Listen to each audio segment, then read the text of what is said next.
Once upon a time, in the golden heart of the African savanna, where the sun painted the sky with fire and the breeze carried the whispers of the wild, lived a young lion cub named Leo. Leo was not like the other lion cubs. He was small for his age, with a soft golden mane that hadn't grown in yet and big round eyes full of wonder, while others liked to race or wrestle. Leo liked to sit under shady trees and listen to the sounds of the savannah. He dreamed of great things, adventures, bravery, and being a strong leader like his father, the Lion King. But most of the time, Leo just felt invisible. One hot afternoon, while the other cubs played rough near the watering hole, Leo wandered off. He followed a butterfly bright blue, with wings like pieces of sky. It fluttered past the tall grass, over a rock, and into a small, hidden clearing. There, Leo stopped. It was quiet. A single tree stood in the middle, tall and proud. At its base sat an old tortoise, eyes closed, humming softly. Leo blinked. "Hello," he said, shyly. The tortoise opened one eye and smiled. "Ah!" The little lion with the big heart. Leo's ears perked up. "You know me." The tortoise nodded slowly, not by name, but by feeling. "Sit, young one." Leo sat beside him, curious. "You're different," the tortoise said, not unkindly. "You listen more than you speak. That is rare." Leo looked at his paws. "I want to be brave like the others, strong, loud, fearless. But I'm not. Bravery isn't always loud," said the tortoise gently. "Sometimes it's quiet. Sometimes it's just being true to yourself." Leo didn't fully understand, but the tortoise's words felt like cool water in the heat. Over the next few days, Leo returned to the clearing again and again. The tortoise, whose name was Timo, told stories, not just of lions, but of elephants who remembered everything, birds who flew across oceans, and ants who built cities beneath the ground. Each story had a lesson, and Leo listened, soaking up every word. One morning, the peaceful rhythm of the savannah changed. Animals were whispering. The watering hole, everyone's lifeline, had gone dry. Cracks split the earth. The sky held no clouds.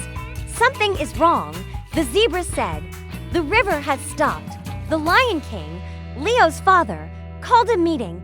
Animals from all over the kingdom gathered. Frightened and confused, "We must find out why the river has vanished," the king declared. "Who will go upstream to see what has happened?"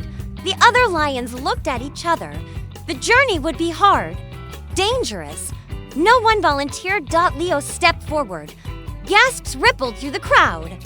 "You," one lion said, surprised. "You're just a cub."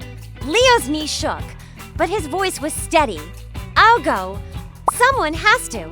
The king stared at his son. "Do you know what you're doing?" Leo nodded, even though he wasn't sure. "I'll be careful, and I'll listen, like Tumo taught me." The king gave him a long look, then slowly nodded. "Go, and come back safe." So Leo began his journey. He walked for 2 days and nights. The sun was harsh, and the nights cold. He met frightened deer, thirsty birds, and confused hippos along the way. Finally, he reached the river's source, or rather, where it should have been. A giant tree had fallen during a storm, blocking the water with its thick branches and roots. The river was stuck behind it, forming a large still pool. But nothing flowed down to the savannah. Leo looked at it, heart pounding. He couldn't move a tree. He was just a cub, but he remembered Tumo's words. Bravery isn't always loud. So Leo did what he knew best, he thought. He listened, and he asked for help. He ran back downstream and called to the beavers. "Can you help me move the tree?" The beavers, small but clever, came with their sharp teeth and busy paws. Leo called to the elephants. "Can you push the trunk?" The elephants, wise and strong, came with steady steps. Birds, monkeys, buffalo, even meerkats, everyone came, all guided by a small lion cub with big ideas. Together, they cleared the blockage. The river flowed again fresh, clean, and strong. Back in the savannah, the water returned. The animals danced, splashed, and sang with joy. And when Leo came home, wet and muddy but smiling, the Lion King stepped down from his rock and bowed his head. "You are no longer just a cub," he said. "You are a leader." Leo blinked, "But I wasn't the strongest." "No." The king said, "You were wise. You listened. You united us. That's what true leaders do." From that day on, the animals of the savannah didn't just see Leo as the little one who listened, they saw him as the one who led.